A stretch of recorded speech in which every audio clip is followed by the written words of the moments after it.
Good afternoon, everyone. This is Tim and Chris on the bars. We're with you as per usual on Thursdays, 12 to 1 p.m.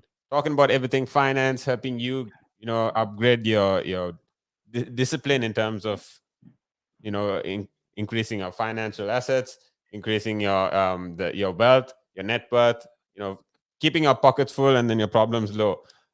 So coming into the conversation, we have pensions. We're talking about pensions today and how you can set yourself up regardless of what your current age is, because it's never too late to update yourself or increase your knowledge on financial discipline, like we always say. So Chris is here. Chris is basically going to be breaking down everything in the lines of pensions and what we need to take home with us. So stay tuned right here. Make sure you ask us your questions. You can call us up on the number below. It's 07852 You can also WhatsApp me on that number. You can comment on this video, share this video with your friends that could use a bit of information when it comes to pensions. So yeah, Chris, good afternoon. Let's how what have you got to break down in terms of the topic today? So pensions are great, right? It's one of the things that I got into finance for. So we'll go through what is a pension, how is it structured, and why is it so beneficial to people? Why also people stay away from them? Is it an understanding thing or an emotional thing? And then how to actually go about building your pension and the benefits of it. I mean, it's complicated because there's a lot of incentives in it, but it doesn't have to be difficult. So we'll go through it. We'll break it. It'll be good. Awesome. What have we got in terms of how are we going to break it down? Are we going to start off with what a pension is, and then we can go deep? Yeah, exactly. That. So what is a pension? How is it structured? And where does it fit into your financial plan? Because I don't think people actually understand what it actually is. They may have a vague idea of what it does, but so we'll do what it is, what it does, how to set it up, and then the best way to think around it, right? How do you finance it? What happens if you can't? All these kind of things come into play. And if you move jobs, go overseas, all these kind of things to help you. All right. Yeah. Awesome. So yeah, breaking it down, we'll maybe just jump right into it, and then we'll be showing you a couple of videos of who we are at Relaxed Radio and what we do. Make sure you're tuned in for the next hour. We've got Chris here from CS Jones. He's been a financial advisor for the last 2 decades, in South Africa and in the UK. So make sure you're tuned in, get the best of this hour, and yeah, have a good afternoon.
That's right. We have Relax Radio. We've got you.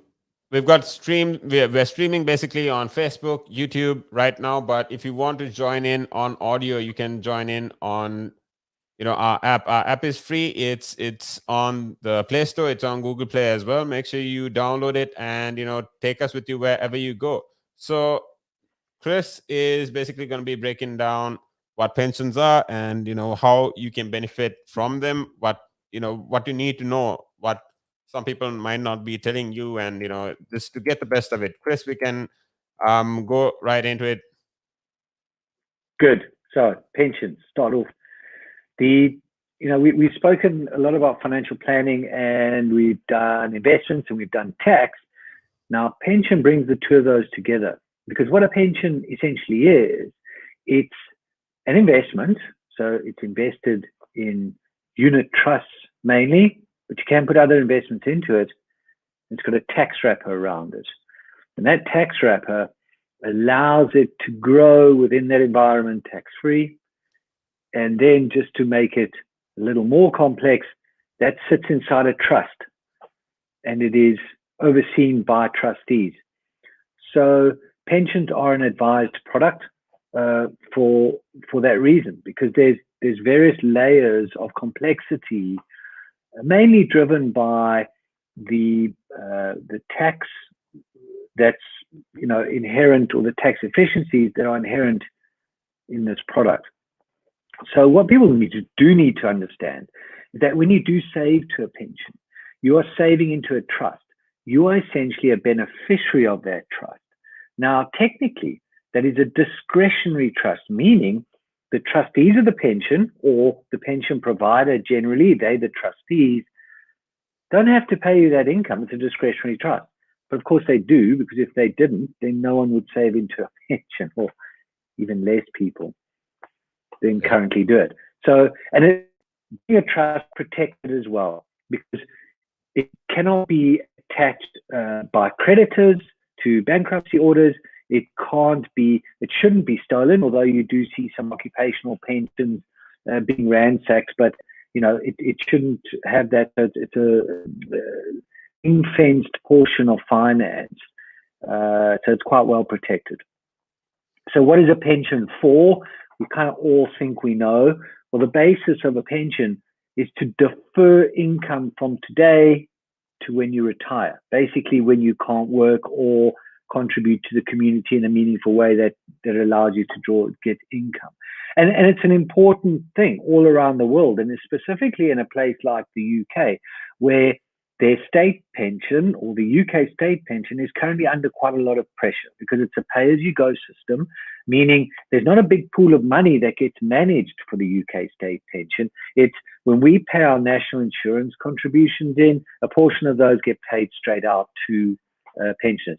And we've just got a large cohort of pensioners, being the baby boomers, which is quite a large segment of the population. So the draw on those funds is quite heavy at the moment. Hence, you see the extension of the UK state pension age is now to 67, and will go out to 68. Because remember, when the state pension, and I'll stick on that for a moment before we go to the private pension, when the state pension was set up, back in the day, I actually don't have the date with me, but people weren't living much beyond the age of 65. I mean, if they got to 70, that was quite a feat, right? So they didn't have to pay the pension out for an extended period of time. Now people are living to the 80s and beyond. So there's a longer draw, a lot more pressure.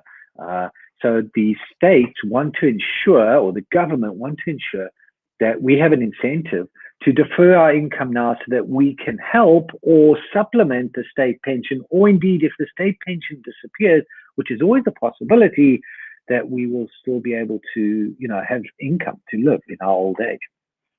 So a private pension, or a personal pension as we know it, is a must. You need to put into it.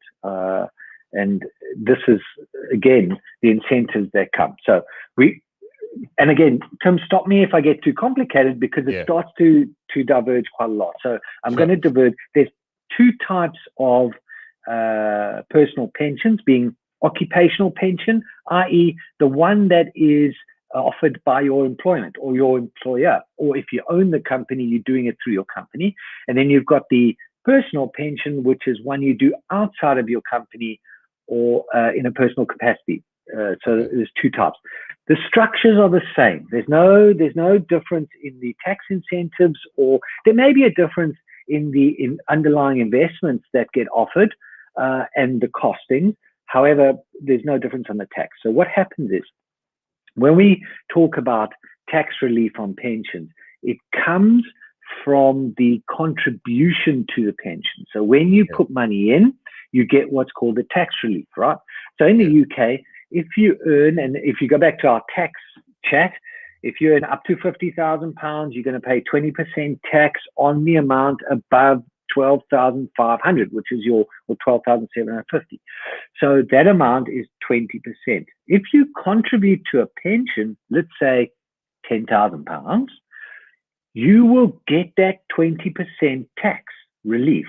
Okay, so you either get it, if you're in an occupational pension, you either get it from the pension being deducted from your salary before tax is taken, right? So you get the tax relief because you're not paying tax on that money. Or if it's a personal pension account, i.e. you're paying into the pension with monies that you've already paid tax on, the government, the UK government, will add the 20% to your pension balance. So if you put 10,000 in, you'll have 12,000 as a balance. So it's a slight difference, but you know, it's key, because on the occupational pension side, you can get a further tax saving by this. So if you just contribute and your employer takes it off your pension amount, takes it off your salary amount, the pension, you're still paying national insurance contributions on that amount that you contribute to the pension. However, and which is 12.8% for individuals in the UK. Just to make it simple, it's a, you know, there's a scale. If you do what's called a salary sacrifice, which means you enter into a contract with your company to sacrifice a portion of your salary, which can be the same portion that you would have contributed anyway, you save that national insurance contribution as well. So now the company doesn't have to pay that national insurance on it, and they don't have to pay their portion of national insurance. You don't have to pay your portion of national insurance.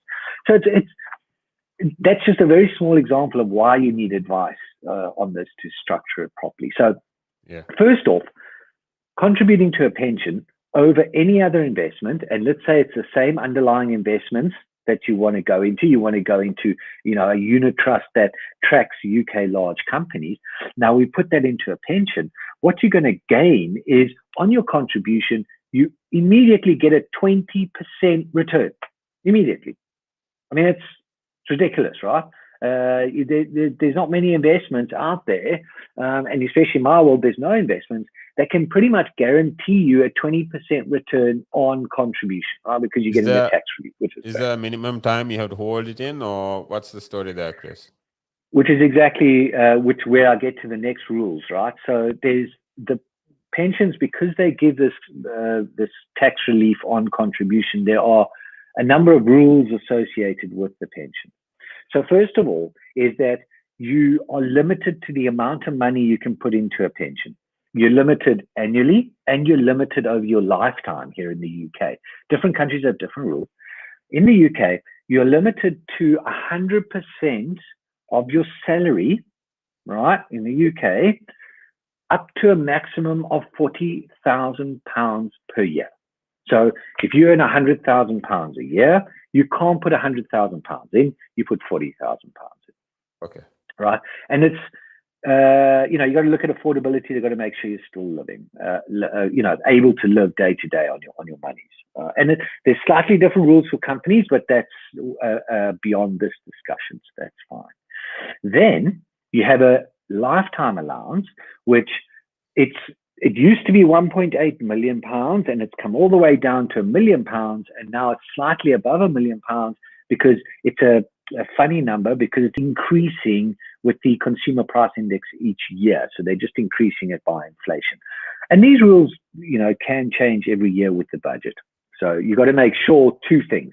If you go over that annual allowance, then it's no good contributing to a pension. I'll tell you why in a second with the next set of rules. Or if you go over the lifetime allowance, again, because you're going to get tax penalties on these. And why would that be a bad thing? Because inside a pension, your investments grow tax-free. They grow capital gains tax-free, just like that individual savings account we spoke about. However, unlike other investments, a pension, when you put money in, it is locked in for an amount of time. And in the UK, that age is 55. So you cannot access that money in any shape or form until you are 55 years of age. And then how you access that money has changed quite dramatically as well. I'll get onto that in a second. But let's say you go over your allowances. Now, you instead of putting 40,000 in, you put 60,000 in, or your lifetime allowance goes over the allowable amount.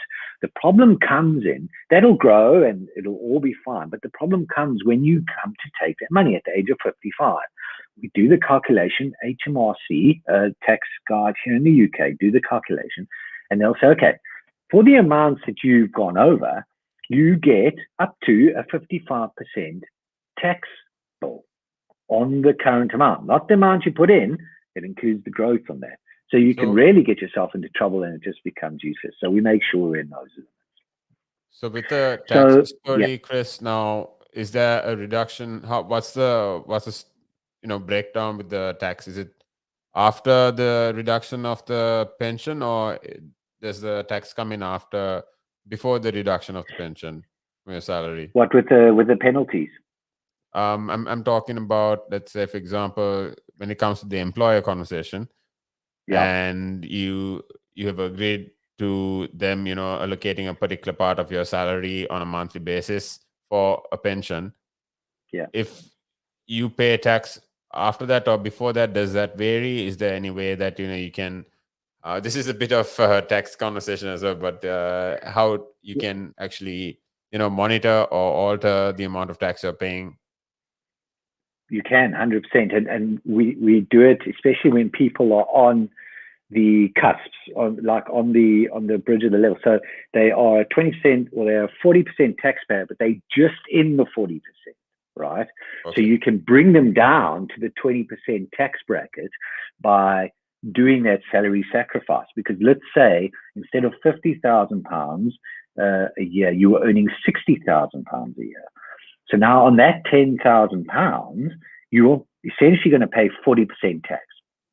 So what we can do is say, okay, take that £10,000 as salary sacrifice, put it into the pension.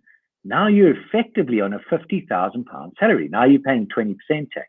So you get the 40% relief on that contribution.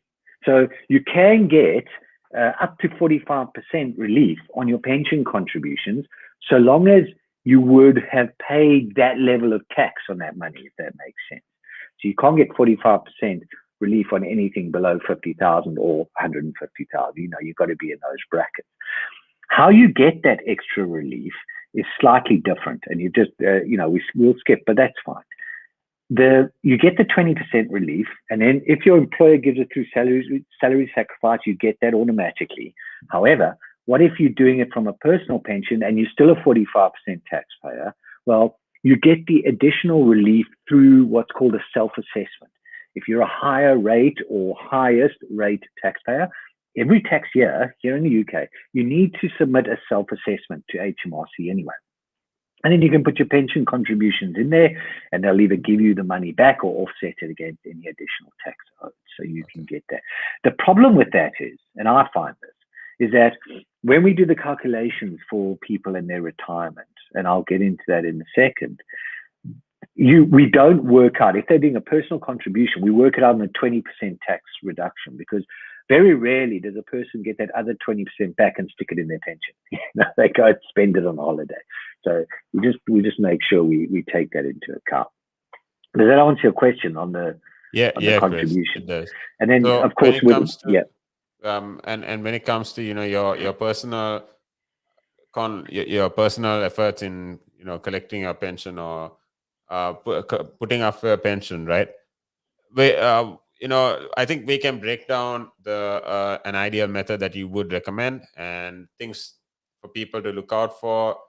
Again, just like you broke down the numbers, the values, how often that you should slot in, allocate funds for that. We can maybe break that down really quick after the break.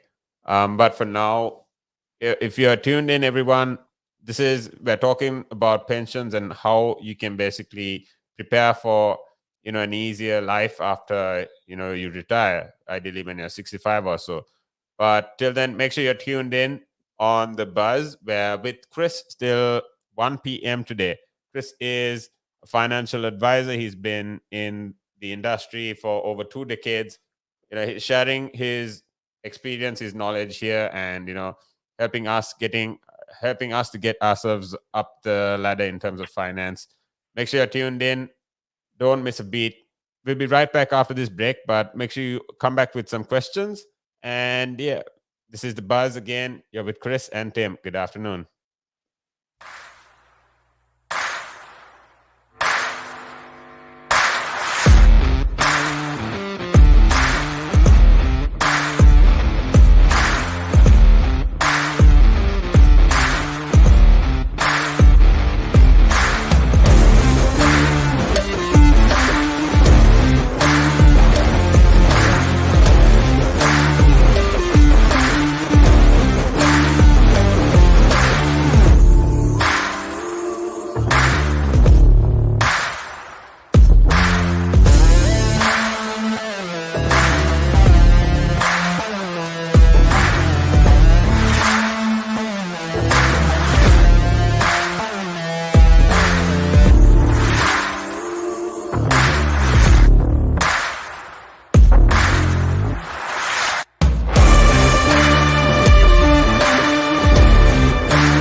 But now, if you say to a child, if I went up to a child and said, you've had one to forget, God, there'd be an inquest.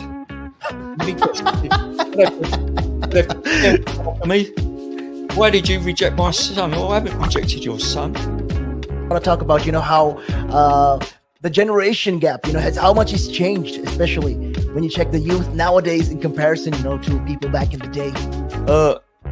I'd say when I was younger, it was more disciplined. Not now. In comparison to now. Not at all. Not now. The way things are nowadays, the younger generation, you seem that they can't accept the word no. If that makes sense. They can't accept rejection, essentially, is all you're trying to say. Yeah, they can't accept the word no. So if you say, how did I do? Or you didn't do very well, and they get upset. And when I was a youngster, my father used to say to me, because I used to be sport mad when I was very young, well, I still am sport mad, but like participating in different sports. And if I had a bad game, for example, I'd say to me, you had one to forget. That's it. Your dad sounds like a smart guy. I mean, yeah, that's the real fact of the matter, yeah. He'd say to me, you had one to forget. Get over it. And that was it. So I'd dust myself down and do it again. But now, if you say to a child, if I went up to a child and said, you've had one to forget, God, there'd be an inquest. I mean, why did you reject my son? Oh, I haven't rejected your son. Or daughter. I've just told them that they need to buck their ideas up. That's the truth right there. I mean, if you think about it, if you check the generations, like right now in the US as well, I've seen a lot of these things as well. In the UK, you know, you get medals for participation. But what's the point? What are you trying to? Yeah, what's the point? Either you win or you lose. People are so afraid to put that whole notion of losing. You know, when it comes to right now, the generation gap is just crazy. You know how much. A lot has changed. Social media has taken control of our lives, and we don't even realize it anymore. We're crippled because of it. That's absolutely right, Nick. Because, as you said, you know, nowadays it seems that you get rewarded for failure. You know, for the life of me, Nick, I can't get my head around that. Perhaps I'm just getting old and morbid. I don't know. I just can't get my head around how you could be rewarded for failure.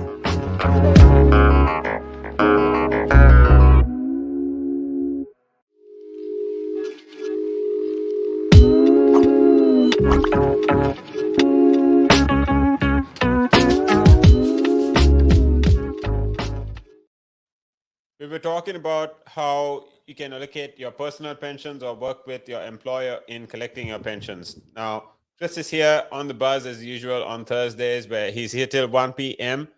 breaking down all his knowledge on collecting pensions. Make sure you put in your questions here in the comments. You can also call us up on 07852-473-473.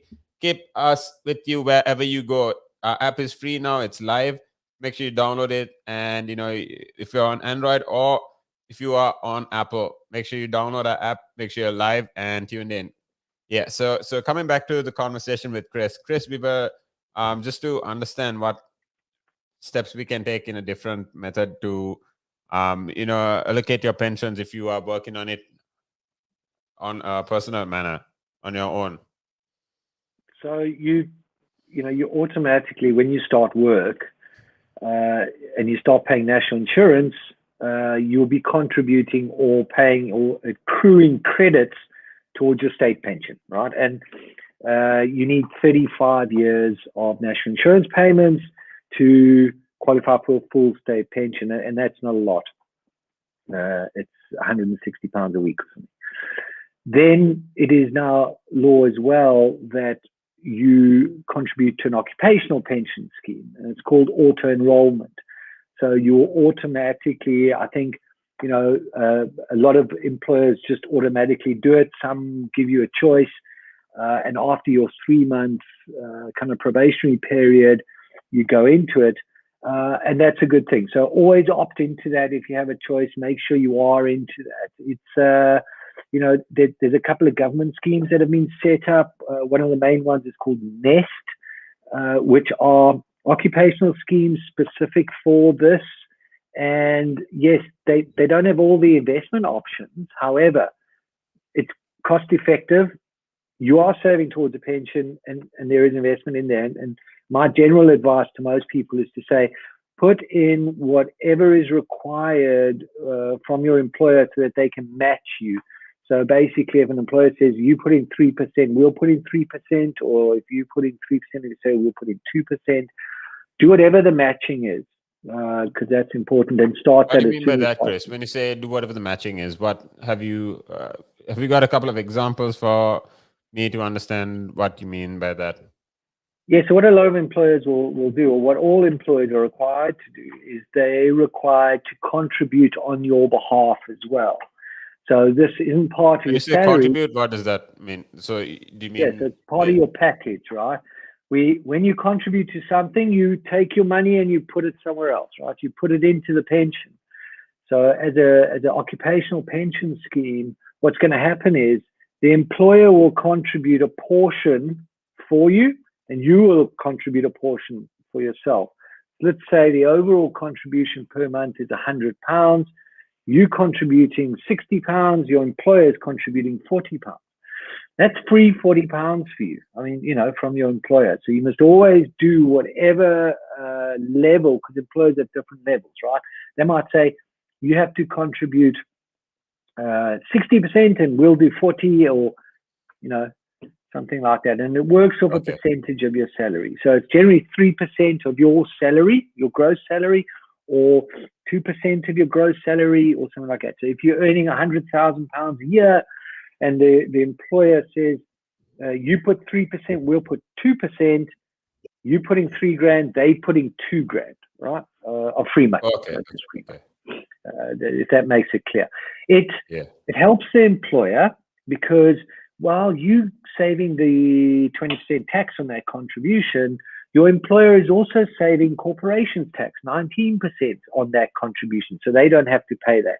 And then if you do it via salary sacrifice arrangement on your portion, not the employer's portion, it's got to be very clear on that.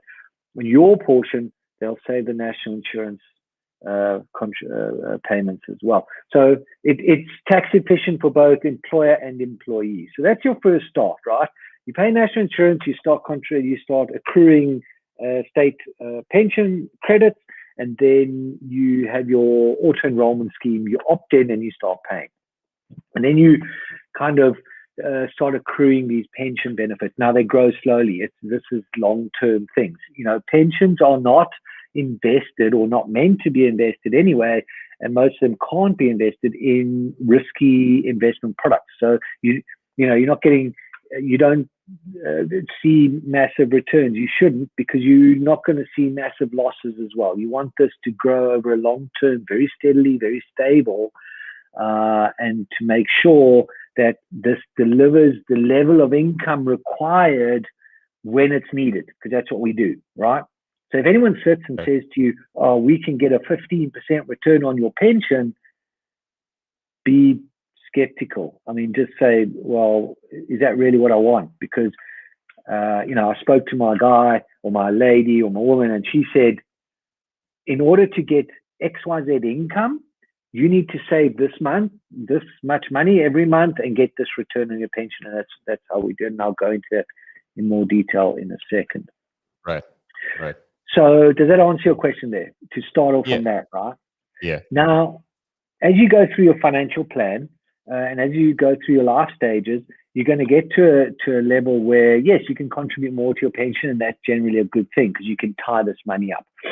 But to start with, and this is what people don't think about, and you don't need to have I usually don't do it on a figure, but what I try to get people to think of is, think of your retirement. Think of what you want to do in retirement. Think of what retirement's going to be like. I mean, okay, in your 20s, it's going to be a very different picture to when you're in your 40s or your 50s, and it's going to change over time, but that's okay. It doesn't matter as long as you're thinking about it, because in your 40s, definitely in your 40s and definitely in your 50s, you've got to have a good idea of the level of income you want from this retirement fund, so that you can either increase or, usually have to increase the payments to get to that level. And the kind of questions we chat to people about is what lifestyle changes will be made. So if you have children, they're probably left, you probably downsize your home, you may want to travel more, some people want a boat and go live by a lake and all those kind of things. And we say, okay, well, how are we going to fund that? How are we going to That's fund a common that? dream. Well, exactly, right? And if you do it correctly from a young age, it'll be interesting how you can, because the longer you save for in the pension, the less money you need to put away each month to get to that goal. It just makes sense, right? Because you're doing it over a longer period. And the shorter period, the more money you have to put away. And because of the 20% return, you have quite a good chance to reach your goals if they're not too fanciful. And, if you think that you need £5 million to retire, that's going to be quite a hard ask to put into your pension, especially if you're earning £50,000 a year. So you've got to be, quite sensible about it. Because what we can do, and this is interesting, what we can do is we can take the pension income later in life tax efficiently as well. So here's a usual example. You have someone who's a 40% taxpayer, so they're getting 40% tax relief when they put the pension in, right? And then when we take the pension out, we make sure that they are 20% taxpayers. So now they're only paying 20% tax on the money that comes out. And remember, with pensions, when you take income, 25% of that value, of that pot value, is tax-free. It's called a pension commencement lump sum, and you don't have to take it as a lump sum anymore because we've had quite a large rule change in 2016. But if you just take it out as income, the whole lot, without just taking bits out every month, then 25% of that bit will be tax-free, and the other 75% will count as income tax.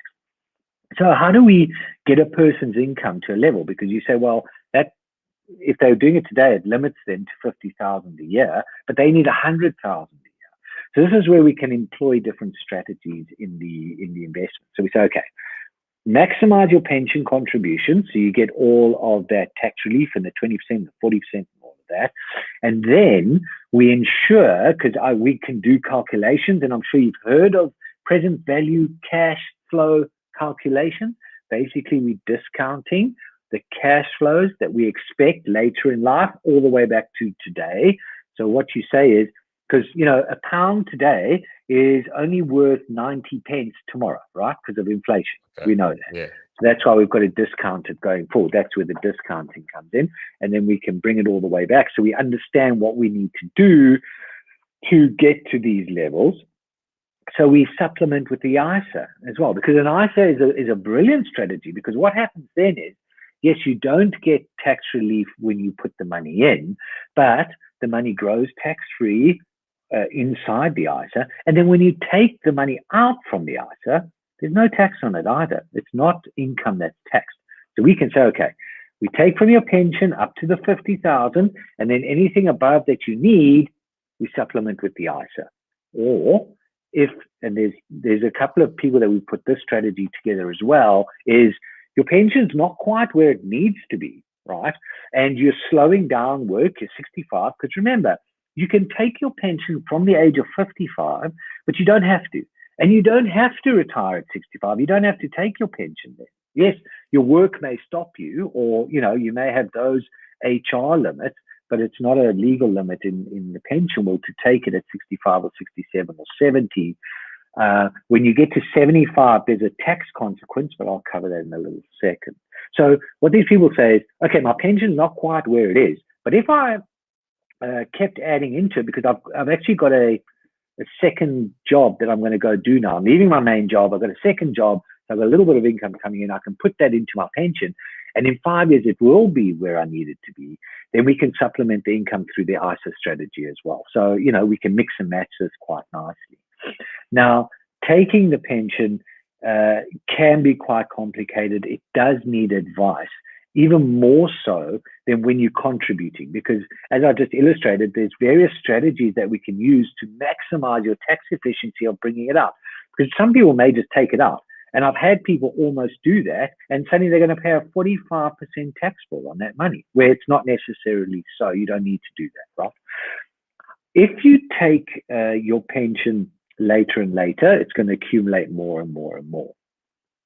Now, just to go to a caveat in this, if you wait till 75 and you go beyond 75 without taking your pension, the technical term for taking a pension is called crystallizing the benefits. It's a technical term from the HMRC, and where it comes from is it takes a snapshot at the date you take your benefits, crystallizes them for the lifetime allowances and those kind of calculations to be done. So crystallizes. If you don't do that by the age of 75 and you pass on, so your pension is now being paid to beneficiaries, that pension will be taxed. It will be in the hands of your beneficiaries. If you do it before 75, so you crystallize it before the age of 75 and you pass on after 75, that's fine.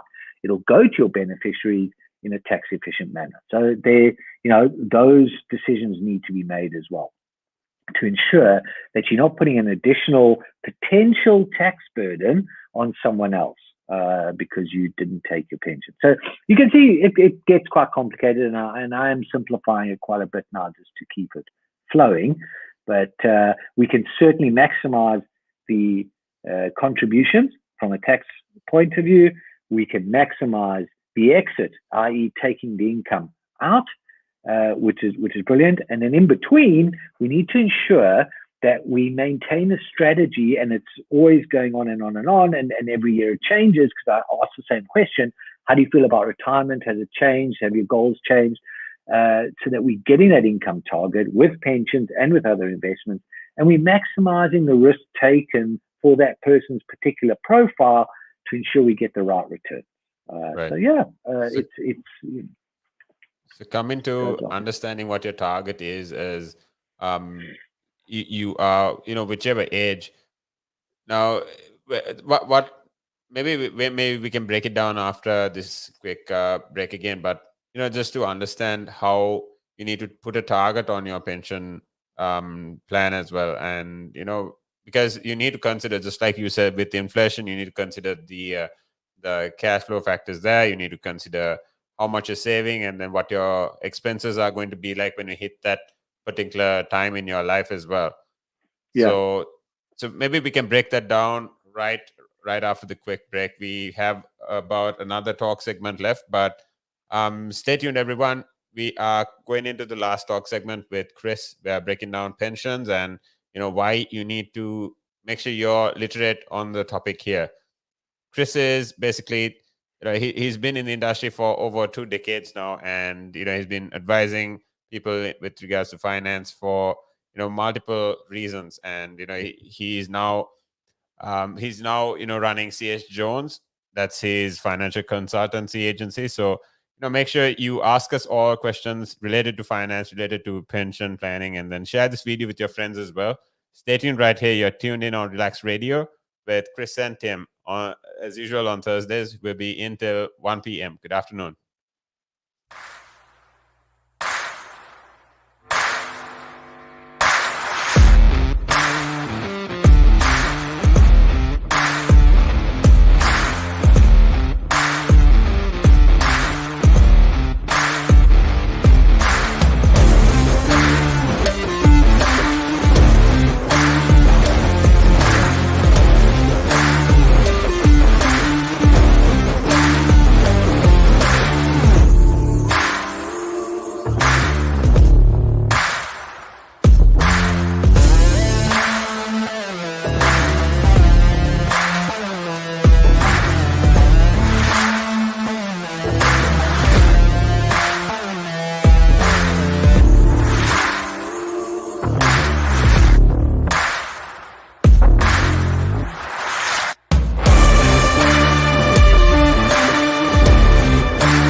And it gives them something to look at, and it makes them laugh. It makes them laugh. So that's why I do it. Oh, and it could be a really good pickup line as well. Ladies who ask, "Hey, excuse me, so why are you wearing something so colorful?" I mean, hey, you can always have something up on your sleeve. I mean, got me thinking. You want to stand out. Why do you want to stand out though so much, especially with these kind of shirts when you're riding? There must be a purpose behind it, right? Well, when you say a purpose, Nick, what I do, I wear the shirts, mainly one because they're nice and bright, so they make me visible, especially if I'm riding on the road. Okay. I mean, yeah, that's very important, right? Because you want cars, yeah. Very important. And also, like, people see me in like calves, and perhaps I shouldn't be saying this on here, I suppose, but in the bar afterwards. All right. And it gives them something to look at, and it makes them laugh. It makes them laugh, so that's why I do it. Oh, and it could be a really good pickup line as well. Girls, ladies who ask, "Hey, excuse me, so why are you wearing something so colorful?" I mean, hey, you can always have something up on your sleeve. I mean, you look like a guy who would do. You know me too well. You know me too well, Nick.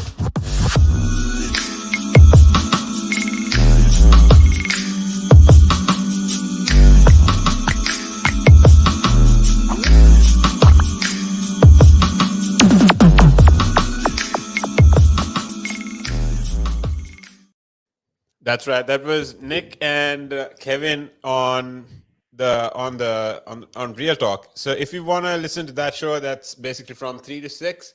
But right now we've got the Buzz going on. The Buzz is daily from 12 to 3.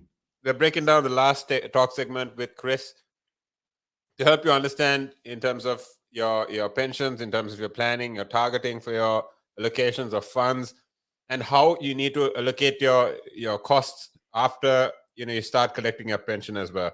Chris, let's just break it down before we conclude with the show. Yeah, I mean, you start with your budget, right? So you know what your current budget is, and then with retirement, it's difficult. You got to try and project yourself forward and say, okay, is it going to be the same budget? Is it going to be less? Where am I going to be sitting? Will my income earnings potential go up or go down? But just start somewhere. These are largely, especially in your 20s, and as you go later in life, they become better or more concrete. But they're fictional figures. But it gives you an idea of what you need to do to get somewhere, right? It's just a goal-based system. So what I generally get my clients to do is they do their current budget, they do a retirement budget, and they do a death budget. So what happens if they die? Because if you die, there's still bills to pay and things like that. So, and that covers those three. And then with the retirement budget, what we can do is say, okay, at your current level, this is what you need to contribute each month. Because to do the calculation, we take a couple of factors, and I'll go through it quickly for people. I know math is boring for some people, but shouldn't be, because our lives are run on it. Shouldn't be at all. It's as important as money. Well, okay. So here we go.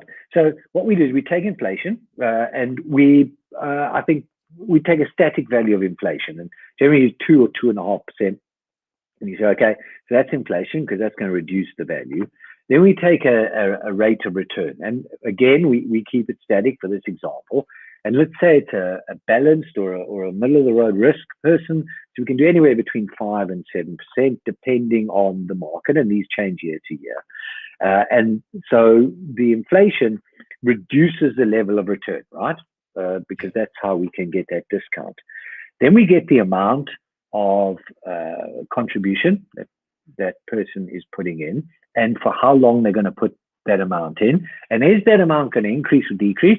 And generally, we just keep it the same to get the initial figure.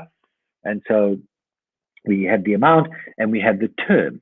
And with those figures, what we can then do is plug it into a formula, which is a present value formulation. I'm not going to go into the technicalities of it, but it'll give us a future value, which is how much money will be accumulated over this period of time by that person, given this return and this inflation figure.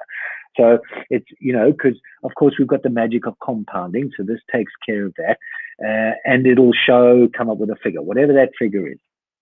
Then we take that figure, because now that's future you. That's what you're going to end up in, right? And now we've got to take that figure and turn it into an income that is relatable to today, right? This is where the discount comes in. I use something, and people use various methods for this, but the simplest way to do it, now I've got other calculators that I use when we go into nitty-gritty, but just to give someone a ballpark figure, I use what's called a sustainable withdrawal rate. And it's an actuarial rate that's worked out by other people, and you can get it on the internet. It's generally around, depending on your age and what you're doing, it's around 3 or 3.5%. And what that figure says is, it says you will be able to draw 3 or 3.5% from your pool of funds for 30 years without the funds running out. That's basically Okay. what it's saying, right? So it's So a how do rule you of thumb. calculate it, Chris? What variables or what numbers do you actually I put don't into it? calculate. It's an actuarial calculation built on, they use mortality, they use all various other factors, including lifestyles and things like that, to get that figure. And it's a ballpark figure, okay? When we get closer to retirement, we don't use that. We use an actual figure, but this gives you a ballpark, right? So now you have this amount of money that's sitting in the future. We've times it by 3.5%, so you know how much income can be generated from that roughly a year, but that's still future money. So then we take that future money and we say, okay, now we're going to bring it back, right? So we use a different investment rate because now this will be the investment rate in retirement. So it's generally lower because you're taking income. You've turned it from a growth strategy into an income strategy. So instead of using 5%, let's say we use 3%, right? So we have 3%. Now we take the future value, we take the investment, and we bring it all the way back over the same period of time to today, so that we have an apples to apples comparison. Meaning that if you were looking, because if I just show you that, so here's a bit of an example. You're going to put £1,000 away for the next 30 years, right? And you have £1 million there. It's not correct, but you have £1 million. That £1 million then at 3.5% gives you £35,000 a year. You think, oh, it's not bad. I can survive. No, but hang on, that's 30 years in the future. Because 30 years in the future, £35,000 isn't £35,000. So we bring it back all the way today, and it's £12,500 as an example. So you say, okay, at your current strategy, you will have the equivalent of £1,000 a month instead of £3,000 a month, because that's the equivalent buying power with the inflation. I mean, I know, because that can get quite difficult for people to grasp. It's because we looking at a future value of money and then we discounting it back to today to take into account the inflation or the loss of purchasing power of currency, right? So that's how we do it. And every year we redo the calculation, given the changes in inflation, given the changes in investment returns, given the changes in the market, given the changes in possible contributions that the person can do, or even their attitude to their risk, to make sure that we remain in line. So pensions need to be managed in that way all the time to ensure that you don't undershoot too much and you can always catch up when need be. And I don't want, does that make it clear? Or? Yeah, I mean, it's a matter of calculating what your current, let's say, correct me if I'm wrong, but you need to calculate the inflation, plus you need to calculate what your lifestyle costs would be like, and for how long you want to break this down, right? Exactly. And the longer the time period, the greater the discount, just because it's a longer time period, but also the less you need to put away each month to reach the goal. It just makes sense, right? If you need to save £10,000 and you've got 20 years to do it, it's a lot less than if you've got 10 years or 5 years, right? So, and of course, the market smooths out over those times. So you're not going to get the ups and downs. And I know we're running short on time, but I just wanted to mention one thing as well. What a lot of people find is they'll move jobs. So they'll have all these auto-enrollment pensions everywhere, especially in the UK. You have all these pots of money suddenly everywhere, and it gets quite complicated. Yeah. Know this. You can consolidate them into one pension. And a lot of my work on pensions involves that as well, is consolidating them. The benefits of that is that now you get a larger pool of money growing. So it's compounding more on itself, where all these little bits, when they're in separate ways, you don't get as big a compounding effect. Look, there are risks to it, and it is not for everyone, and it certainly needs advice through the proper channels, but it's something that people can do, and it's not as difficult. Leave you guys with this. Contributing to a pension, it's a no-brainer. Start with your employer, and you're contributing to state anyway, but don't rely on state pension, because that may go.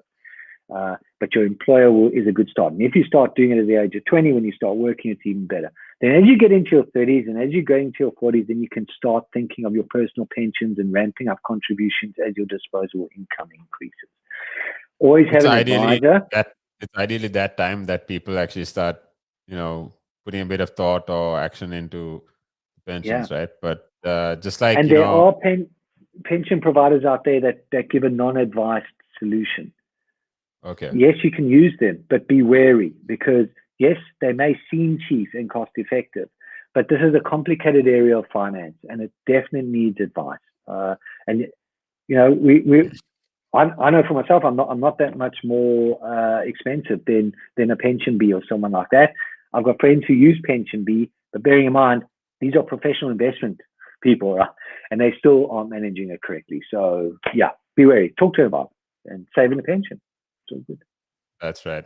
So you heard it here from Chris. Chris is basically he's the one to talk in the lines of finance. You need to talk to him with regards to your personal finance, your investments. He runs CS Jones in UK, but with his experience of over 2 decades, this show alone has benefited. I've benefited a ton from just talking with Chris for an hour a week. Make sure you're tuned in next week as well. We'll be back with you on The Buzz. Just heading out for the day. Thanks, Chris, again for tuning in. Appreciate the time.